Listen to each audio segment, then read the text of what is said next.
یونس علیہ السلام۔ ایک زمانے کا ذکر ہے کہ شہر نینوا میں ایک قوم رہتی تھی کہ جس کو آستوری کہتے تھے۔ ان کا شہر بہت خوبصورت اور دیکھنے کے قابل تھا۔ 2 نہریں دجلہ اور فرات اس کے درمیان سے بہتی تھیں۔ آستور قوم کے جاہل لوگ خدا کے بجائے بتوں کی پوجا کرتے تھے، اور ہر ایک نے اپنے لیے عجیب و غریب شکل کے بت بنائے ہوئے تھے جن کی عبادت کرتے، ان کے سامنے ہاتھ جوڑتے اور انہی سے مدد مانگتے تھے۔ یہ لوگ خدا سے دوری اور پیغمبر کے احکامات پر عمل نہ کرنے کی وجہ سے بہت سے برے کاموں میں مبتلا تھے۔ ظلم و ستم کرتے، فقیروں کی مدد نہ کرتے اور ان سے غرور اور تکبر سے پیش آتے۔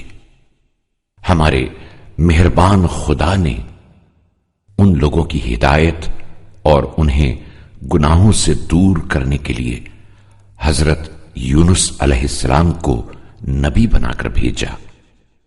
حضرت یونس علیہ السلام جو کہ ایک مہربان اور نرم دل انسان تھے، انہوں نے اس آستوری قوم کو خدا اور قیامت کی طرف دعوت دیتے ہوئے کہا،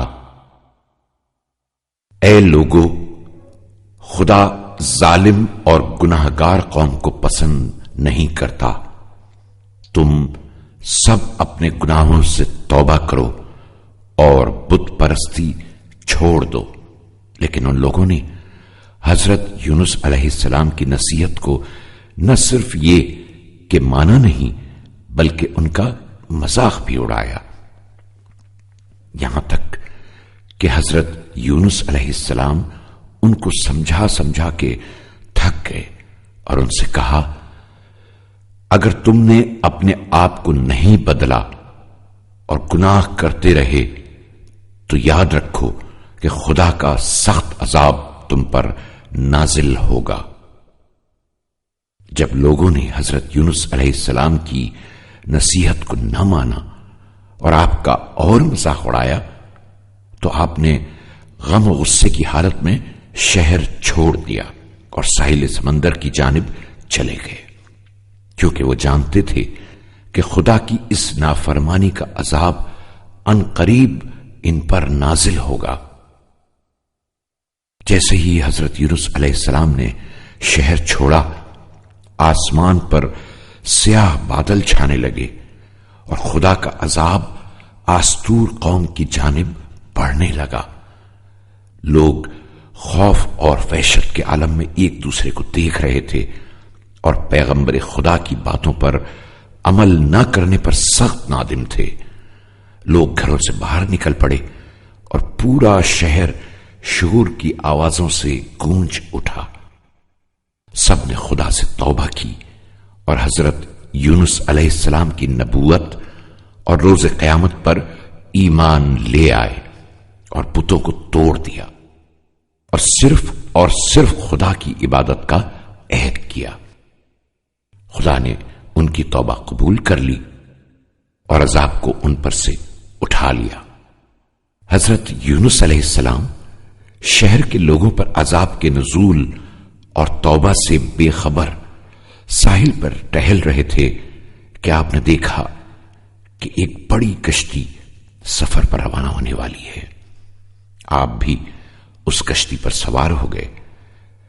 ابھی کشتی نے تھوڑا سا ہی فاصلہ طے کیا ہوگا کہ دریا میں زبردست طغیانی پیدا ہو گئی اور ایک بہت بڑی مچھلی نے کشتی پر حملہ کر دیا۔ کشتی میں سوار لوگ خوف زدہ ہو گئے۔ کسی نے کہا، کسی ایک آدمی کو دریا میں پھینک دو، شاید اس کی وجہ سے مچھلی ہمارا راستہ چھوڑ دے۔ لیکن کوئی بھی اس بات پر تیار نہیں تھا کہ اس کو اٹھا کر دریا میں پھینک دیا جائے۔ اچانک حضرت یونس علیہ السلام آگے آئے اور کہا کہ مجھے دریا میں پھینک دو۔ پہلے تو لوگ نہیں مانے، لیکن جب آپ نے بہت زیادہ اصرار کیا تو کشتی میں سوار لوگوں نے آپ کو دریا میں پھینک دیا۔ دیو ہیکل مچھلی نے اپنے بڑے سے منہ کو کھولا اور صحیح سالم حضرت یونس علیہ السلام کو نگل گئی۔ مچھلی کا پیٹ بہت بڑا تھا، لیکن شیشے کی طرح صاف و شفاف، جس میں عجیب و غریب مناظر حضرت یونس علیہ السلام کو نظر آ رہے تھے۔ مچھلی نے خدا کے حکم سے حضرت یونس علیہ السلام کو صحیح سالم رکھا۔ کچھ دن بعد خدا نے مچھلی کو حکم دیا کہ وہ حضرت یونس کو ساحل پر پہنچا دے۔ مچھلی نے خدا کے حکم کی اطاعت کی اور آپ کو ساحل پر چھوڑ دیا۔ آپ کو بہت بھوک لگتی تھی۔ جیسے ہی آپ نے پلٹ کر دیکھا تو ایک کدو کا درخت نظر آیا۔ آپ نے اس کدو سے اپنی بھوک ختم کی اور آرام کیا۔ خدا نے حضرت یونس علیہ السلام کو حکم دیا کہ اپنی قوم کی طرف چلے جائیں۔ حضرت یونس علیہ السلام خوشی خوشی شہر کی طرف چل دیے۔ شہر کے لوگوں نے کشتی کے مسافروں سے حضرت یونس علیہ السلام کو دریا میں پھینکے جانے کا قصہ سنا تھا، اس لیے وہ حضرت یونس علیہ السلام کا سوگ منا رہے تھے۔ لیکن جیسے ہی انہوں نے حضرت یونس علیہ السلام کو زندہ و سلامت آتے دیکھا، ان کا غم خوشی میں بدل گیا اور سب نے مل کر خدا کا شکر ادا کیا۔